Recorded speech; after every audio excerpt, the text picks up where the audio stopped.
Hi friend, welcome back to my channel. मैं हूँ सखी गार्डन। तो आइए आज मैं आपको क्या दिखाने वाली हूँ। आइए मेरे अपने गार्डन में मेरे साथ। तो यहाँ मैं मेरे गार्डन में आ चुकी हूँ। आज देखिए ये किस चीज़ का प्लांट है। ये तो आप सभी लोग जानते ही होंगे। जो प्लांट ये दिखाई पड़ रहा है, इसमें जो फ्रूट लगे हैं, फल लगे हैं, इसमें छोटे छोटे कांटे हैं। तो ये थॉर्न एप्पल इसको कहते हैं, इस फ्रूट को। और इस प्लांट का क्या नाम है वो आप देख के मुझे बताएं कमेंट में। क्योंकि वैसे तो ये जितने सनातनी धर्म वाले लोग हैं वो इस प्लांट को बहुत ज़्यादा ही मानते हैं, क्योंकि अब सावन का महीना आने वाला है। तो सावन के महीने में इसका एक एक पत्ता बहुत ज़्यादा काम का है, बहुत ही ज़्यादा। यानी पूरा सावन का महीना ये समझ लिए ये पेड़ पूरा नंगा हो जाता है। और इस प्लांट का वैसे तो ये यहाँ पर भी उपयोगी है, जो हमारे शिवलिंग पे चढ़ाया जाता है। और इस पत्ते के बगैर वो पूजा अनिवार्य नहीं हो पाती है।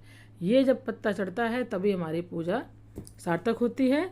और वैसे भी ये एक पत्ता, जो आपको इतने पत्ते दिखाई पड़ रहे हैं ना, ये पत्ते ये समझ लिए कि हजारों बीमारियों की एक दवाई है।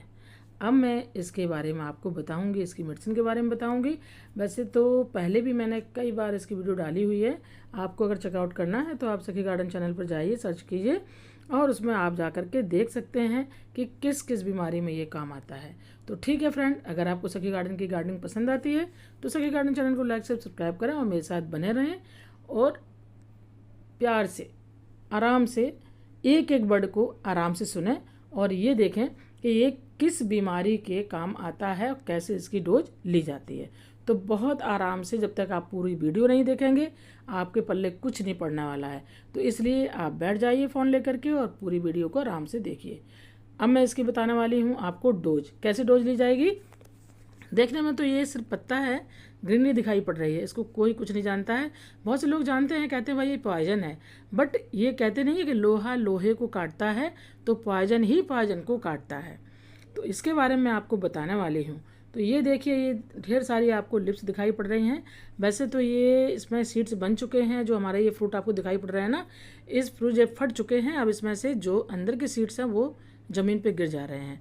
और फिर उसके बाद मैं इस प्लांट को हटा देती हूँ, क्योंकि ये ज़मीन पे गिर चुका है, काफ़ी भारी हो गया है, काफ़ी बड़ा हो गया है। तो वैसे तो इसकी सीड से जितने सनातनी धर्म वाले लोग हैं, हर किसी को अपने घर में इस प्लांट को लगाना चाहिए। आपके पास ज़मीन नहीं है तो आप गमले में डाल दें। गमला भी नहीं है आपकी, अगर कैपेसिटी नहीं है, आप गमले में नहीं लगा सकते हैं, तो आपके यहाँ पे कोई तेल का डिब्बा निकलता हो, कोई बड़ा सा टब हो या कोई मग हो, कोई भी हो, उसमें मिट्टी भर के आप, या फिर जो है ना गोबर वगैरह होता है, उपले वगैरह खाद डाल करके मिक्स करके, अगर वो भी नहीं है आपकी तो किचन वेस्ट आपकी निकलती है, उसको आप सुखा लें, सुखा के बारीक करके पीस लें, कूट लें और उसको मिट्टी में मिला करके किसी जार में भर लें, उसमें आप सीड लगा दें। तो ये प्लांट आसानी से लग जाता है, बहुत आसानी से लगने वाला है। और सीड्स आपको अगर नहीं मिलते हैं तो आप कहीं भी रोड किनारे, ये प्लांट हर जगह झाड़ी नुमा होता है, हर जगह आपको मिल जाएगा। ये फ्री में उग जाता है, इसके में कोई पैसे वैसे नहीं लगते हैं, ना ही कहीं मिलता है। तो आप आसानी से इसकी सीड ला सकते हैं। अब मैं इसकी बीमारी को बताती हूँ। आप जो पत्ते देख रहे हैं, पत्ते बहुत ज़्यादा काम के हैं। इस पत्ते को आप छाया में सुखा लें और सुखाने के बाद, जो अस्थमा बहुत ज़्यादा घातक बीमारी होती है, जिसको अस्थमा होता है, वही पेशेंट जानता है कि बस उसकी जान नहीं निकलती है, बाकी वो ऐसा लगता है कि अभी ख़त्म हो जाएगा।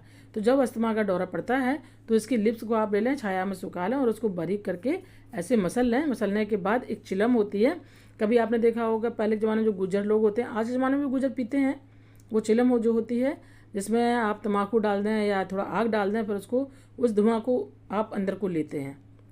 ऐसे ही इसकी लिप्स को आप, वो छोटा सा एक चिलम होती है, आप अगर लेना चाहें तो जहाँ मिट्टी के मटके वगैरह मिलते हैं वहाँ वो चिलम मिल जाती है, मुश्किल से ज़्यादा 20 रुपये की मिलेगी। आप उसको लेकर के उसमें इस लिप्स को आप डाल दें और 2-3 जो उपला होता है ना, उपला जो कंडा जिसको बोलते हैं गोबर का होता है, अगर वो भी ना हो तो आप कोयला उसमें रख लें और उसी में इसे डाल लें। और उससे जैसे ही आपको अटैक पड़ता है अस्थमा का, तो उसमें डाल करके आप जोर से अपने सूंघ करके पिएं। 2-3 बार उसका धुआं अंदर जाएगा, आपका अस्थमा का दौरा बिल्कुल करके एकदम परफेक्ट आप ठीक हो जाएंगे। तो ठीक है फ्रेंड, अब मिलूंगी आपको नेक्स्ट वीडियो में, तो आपको बताऊंगी।